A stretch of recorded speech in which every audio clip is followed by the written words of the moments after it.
कक्षा 6 विषय हिंदी पाठक्रम 8 राजा का हिस्सा लेकर मैं सतीश पंडित आप सभी विद्यार्थियों के समक्ष इस वीडियो में प्रस्तुत हुआ हूँ।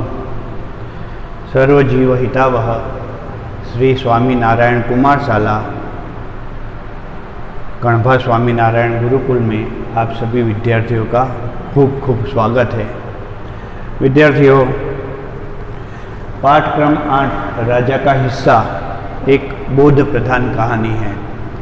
इस कहानी में जीवन में श्रम का महत्व स्थापित किया गया है। इस कहानी में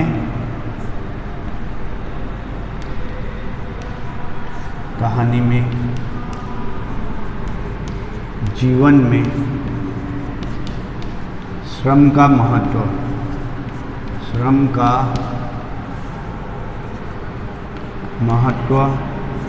बताया गया है।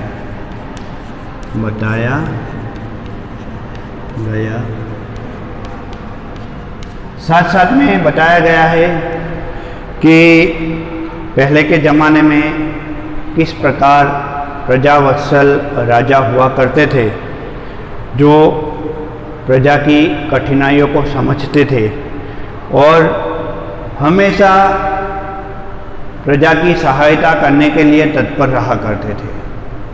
वह किसी भी हद तक जाकर अपनी प्रजा को सुख दिया करते थे और प्रजा के सुख के लिए खुद अपने जीवन को भी मुसीबत में रखने से वे हिचकते नहीं थे। ऐसे ही एक महान राजा भोज की एक घटना यहाँ बताई गई है। उनके जीवन का एक प्रसंग यहाँ दिया गया है। राजा भोज एक बार अपनी पत्नी के साथ रथ में बैठकर नगर के लोगों के दुख दर्द को समझने के लिए निकले थे। उन्हें काफ़ी सुखी लोग दिखाई दिए। वह अपने रथ से आगे बढ़ते रहे और ग्रामीण क्षेत्र में भ्रमण करने लगे। उन्होंने अपनी पत्नी को कहा कि तुम रथ में यहीं बैठो, मैं जरा खेतों की सैर करके आता हूँ। रानी ने कहा ठीक है, मैं यहीं रथ में बैठी रहती हूँ। राजा भोज ग्रामीण क्षेत्र के खेतों को देखते देखते आगे बढ़े थे कि अचानक उनकी नज़र आश्चर्यचकित हो गई। उन्होंने देखा कि एक खेत में एक किसान हल लगा रहा है। खेत में हल लगाना होता है जिससे खेत में अनाज का उत्पादन किया जा सके और हल लगाया जाता है बैलों के द्वारा। खेतों को जोता जाता है, उसे कहते हैं कि खेतों को जोतना, खेत में हल लगाना। दो बैलों की जोड़ी जरूरी होती है और उनके ऊपर हल को रखा हुआ होता है, खेत को खोदा जाता है। लेकिन यहाँ आश्चर्य था, क्योंकि किसान के पास सिर्फ एक बैल था और दूसरी तरफ दूसरा बैल होना चाहिए। वहाँ किसान ने अपनी पत्नी को खड़ा कर दिया था। एक तरफ से बैल हल को खींच रहा था, दूसरी तरफ से किसान की पत्नी हल को खींच रही थी। राजा आश्चर्यचकित हुआ कि अरे यह क्या अन्याय है। राजा को दुख भी हुआ कि यह किसान अपनी पत्नी के साथ ऐसा अन्याय क्यों कर रहा है। राजा तुरंत उस किसान के पास जाते हैं और कहते हैं कि अरे आप कैसे किसान हैं, आप अपनी पत्नी को हल में जोते हुए हो। पत्नी की दशा तो देखो, थक गई है, पसीने से तरबतर हो गई है। तुम अपनी पत्नी के साथ ऐसा अत्याचार क्यों कर सकते हो। वह किसान राजा को नहीं पहचाना। वह सोचने लगा कि होंगे कोई महानुभाव। उन्होंने कहा कि मैं क्या करूं, मेरा एक बैल मर गया है, मेरे पास दूसरे बैल को खरीदने के लिए पैसे है नहीं, बारिश का मौसम आरंभ हो चुका है, खेती आरंभ करनी अत्यंत जरूरी है, मैं क्या करूं? यदि मैं खेत को नहीं जोतता, खेत में हल नहीं लगाता, तो अनाज का उत्पादन कैसे होगा? यदि अनाज का उत्पादन ही नहीं होगा तो हम खाएंगे क्या? इसलिए मैं दूसरे बैल के स्थान पर अपनी पत्नी को लगाए हुए हूं। इस पर राजा ने कहा कि ये तो गलत है, सरासर अन्याय है। यदि ऐसे ही करोगे तो तुम्हारी पत्नी तो थक जाएगी, वह घर के अन्य काम भी नहीं कर पाएगी। लेकिन किसान था कि अड़ग ही रहा, वह कहने लगा तो फिर तुम ही बताओ कि मैं क्या करूं? इस पर राजा ने कहा कि ठीक है, चलो मेरे साथ चलो, मैं तुम्हें अपना बैल दे देता हूं, तुम उस बैल को ला करके, तुम्हारा तो एक बैल है ही, दोनों बैलों को साथ में लगा करके खेत में हल लगा लेना, तुम्हारा काम हो जाएगा। उसने कहा चलो बातें मत बनाओ, ऐसा नहीं हो सकता, मैं तुम्हारे बैल को लेने के लिए जाऊंगा, कितना वक्त बिगड़ जाएगा, मुझे इस वक्त समय गुजारना पसंद नहीं है। कि देखो वक्त की कीमत की बात की गई है यहाँ, कि वक्त जो है वह गुजर जाए, उसके बाद कार्य करने से कोई फायदा नहीं। इस पर किसान कहता है कि तुम ही बैल लेके आ जाओ मेरे लिए।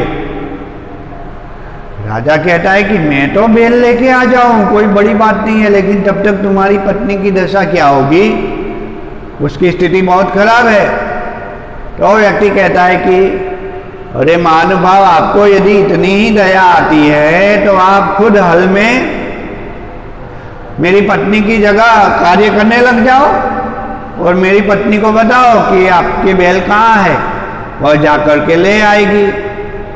राजा कहता है यह सही बात है। राजा पत्नी की जगह हल खींचने के लिए लग जाता है और वह किसान की पत्नी राजा के बताए मार्ग पर आगे बढ़ते हुए उसी निशानी तक पहुंचती है जहां रथ होता है। रानी को आकर के वह पूरी बात बताती है। रानी आश्चर्यचकित हो जाती है, कहती है अरे रे, ये तो क्या हुआ? देश के राजा को हल लगाना पड़ रहा है, हल स्वयं बैल के स्थान पर लगकर खींचना पड़ रहा है। वह तुरंत एक बैल किसान की पत्नी को देती है। यही नहीं, वह कहती है कि तुम्हारा बैल शायद कमजोर होगा, यह मेरा बैल जो है वह बहुत ताकत वाला है, इसलिए तुम एक नहीं 2 बैल की जोड़ी, अर्थात एक बैल की जोड़ी जिसे गुई कहते हैं, उसे ले जाओ और अपना कार्य करो। रानी 2 बैलों को ला करके किसान पत्नी को दे देती है। किसान पत्नी वह बैल ले जा करके अपने स्वामी के पास पहुंचती है, कहती है कि अरे सुनो। किसान कहता है क्या है भाग्यवान, क्या कहना चाहती हो? वह कहती है कि यह राजा है, हमारे देश के नरेश, हमारे देश के राजा है, आपने तो राजा से कार्य करवा दिया। और रानी साहिबा ने 2 बैल दिए हैं, उन्होंने कहा कि किसान का बैल अर्थात हमारा बैल कमजोर होगा। किसान तो बहुत दुखी हो जाता है। वह कहता है कि अरे मेरे से यह क्या अत्याचार हो गया, मैंने अपनी पत्नी के स्थान पर राजा से हल खींचवा दिया, राजा को बहुत थका दिया। राजा कहता है कि कोई बात नहीं, अपनी मातृभूमि के लिए मैंने यह कार्य किया है और एक किसान को मुसीबत में पड़े हुए देखकर मुझसे रहा नहीं गया, इसलिए मैंने आपकी मदद की। किसान बहुत लज्जित हो जाता है। राजा उसे कहता है कि पछताने की कोई ज़रूरत नहीं है और इस प्रकार राजा विदा लेते हैं। कुछ समय के बाद बहुत अच्छी और संतुलित बारिश होती है। किसान का अनाज फसल से लहरा उठता है, बहुत अच्छी फसल उत्पन्न होती है। लेकिन जब फसल के काटने का समय आता है, उसकी कटाई होती है, तो उस किसान के आश्चर्य का ठिकाना नहीं रहता। वह देखता है कि राजा ने अपने श्रम से जितनी जमीन को खोदा था उसमें जो अनाज का उत्पादन हुआ वह सामान्य अनाज नहीं था, लेकिन मोती था। यहाँ मोती उग गए। किसान के खेत में राजा के पसीने से जो अनाज का उत्पादन हुआ था वह अनाज आश्चर्यचकित ढंग से सामान्य अनाज न था, लेकिन मोती का उत्पादन था। किसान को बहुत सारे मोती मिल गए, लेकिन किसान ने सोचा कि यह मेरे परिश्रम का फल नहीं है। मेरे परिश्रम से जो अनाज का उत्पादन हुआ है वह तो जो अनाज मैंने उगाया था वह था, लेकिन राजा के परिश्रम से मोतियों का उत्पादन हुआ है। वह सभी मोती लेकर के राजा के पास पहुंचा और राजा को कहा कि यह मोती आपके परिश्रम का फल है, आपके श्रम का फल है, इसे आप स्वीकार कीजिए। राजा उसे स्वीकार नहीं करना चाह रहे थे, लेकिन किसान बिल्कुल नहीं माना। किसान के बहुत प्रयत्न करने पर राजा ने वह मोती स्वीकार कर लिए। तो यह कहानी हमें क्या कहना चाहती है? यह कहानी हमें परिश्रम का महत्व, जीवन में श्रम का महत्व बताना चाहती है कि कोई भी व्यक्ति हो, राजा हो या रंक हो, उसे अनाज का उत्पादन करने के लिए हो या धन का उत्पादन करने के लिए हो, धन प्राप्ति के लिए हो, परिश्रम तो करना ही पड़ता है। क्योंकि मनोरंजन न केवल हमारा कर्म होना चाहिए, मनोरंजन न केवल हमारा कर्म होना चाहिए, उसमें उचित उद्देश्य का भी मर्म होना चाहिए। उचित उद्देश्य से अच्छा कार्य करना होता है, क्योंकि परिश्रम ही पारसमणि है, ऐसा कहा गया है। उद्यमे नहीं सिद्ध्यन्ति कार्याणि न मनोरथे, नहीं सुप्तस्य सिंहस्य प्रविशन्ति मुखे मृगाः। क्या सोते हुए शेर के मुख में स्वयं हिरण आकर के उनका शिकार बन जाते हैं? नहीं, स्वयं शेर को मेहनत करनी पड़ती है हिरणों को मारने की। उसी प्रकार राजा ने जो मेहनत की, राजा ने जो परिश्रम किया, राजा के परिश्रम से राजा से क्या प्राप्त हुआ? राजा को क्या प्राप्त हुआ? राजा को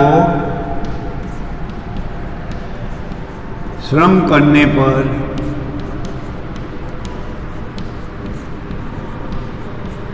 मोती प्राप्त हुए। मोती प्राप्त हुए और हम देख सकते हैं कि वह मोती किसान ने अपने पास नहीं रखे। किसान चाहता तो वह मोती अपने पास रखकर बहुत धनवान हो सकता था, लेकिन किसान ने ऐसा नहीं किया। किसान ने यह कहा कि गरीबों की भलाई के लिए कार्य करने वाले, किसकी भलाई के लिए? गरीबों की भलाई, गरीबों की भलाई के लिए कार्य करने वाले। राजा को क्या प्राप्त हुआ? राजा को मोती प्राप्त हुए जो बहुत कीमती थे। मोती प्राप्त हुए, इसीलिए कहते हैं ना कि बड़े हुए तो क्या हुआ, जैसे पेड़ खजूर पंथी को छाया न दे, फल लागे अति दूर कबीरा, फल लागे अति दूर। यानी धनवान व्यक्ति भी यदि दूसरों की मदद नहीं करता है तो व्यक्ति किसी के काम का नहीं, लेकिन धनवान व्यक्ति भी दूसरों की मदद करता है तो उसे क्या प्राप्त होते हैं? उसे मोती प्राप्त होते हैं और उसे भी उसका फायदा होता है। विद्यार्थियों, आज के इस वीडियो में बस इतना ही। दूसरे वीडियो में मैं पाठ वाचन के साथ पाठ के स्वाध्याय की समीक्षा लेकर आप सभी के समक्ष प्रस्तुत हो जाऊंगा। तब तक के लिए सतीश पंडित सर का जय स्वामीनारायण स्वीकार करो। जय स्वामीनारायण, जय श्री हरि।